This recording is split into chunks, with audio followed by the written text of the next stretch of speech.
Hey everybody, it's Jason Blaha here, and I'm just sitting here in my robe drinking my morning coffee looking sexy as hell as usual.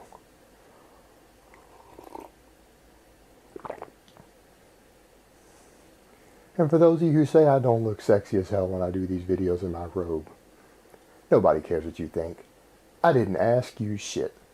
Now today I want to cover two topics. This is going to be slightly tongue-in-cheek with the first. It's a pro tip for the ladies, but at the same time it addresses an important point as far as masculinity and our identity as men. Now, you always get women out there who, when they've got their first baby, they always got a man. He doesn't necessarily want to get up and help them when the baby cries in the night. Women are pretty exhausted from giving birth for a while. They go through postpartum depression. They can't always really cope with it. It drains them tremendously. So how do you get your man to help? Well, pro tip, if you know that you've got a baby boy on the way, this only works with a boy, name him Gotham. Yes, the city Gotham. And what you do with that is that whenever your man, in the middle of the night, the baby starts crying, you're too tired and exhausted to get up, you lean over and whisper to your man, Gotham needs you. And I promise you, every time you do that, something will stir inside of him. And without fail, he will get it. Doesn't matter whether it's the first time you do it or whether you've done it 50 times or 100 times. He will get up and he will go sort that baby out. Now, that's a bit tongue-in-cheek, but it works upon the principle of understanding male psychology and the importance of mythology in men. Something that people don't always grasp. Historically, men have always been drawn to mythological heroes and characters. We've had our Hercules.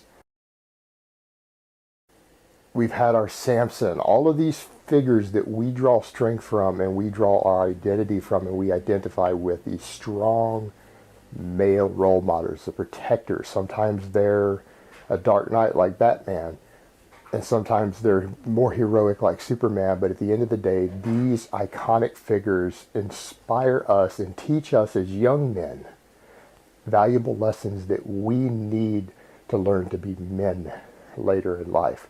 And those things stick with us. And we had the old mythology before. Now we have things like comic book characters and superheroes that have replaced, for the modern man in the West, these have replaced these old mythological figures. These are our new mythology, and we are inspired by these and we identify with them. Many, many men identify with Batman.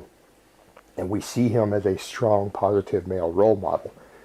And so when you can tap into that with something as silly as the Gotham thing, you can tap into a man's sense of duty, their sense of obligation, their innate desire to protect the tribe and protect the family. And so it is very, very important that we keep these mythological figures alive in our society.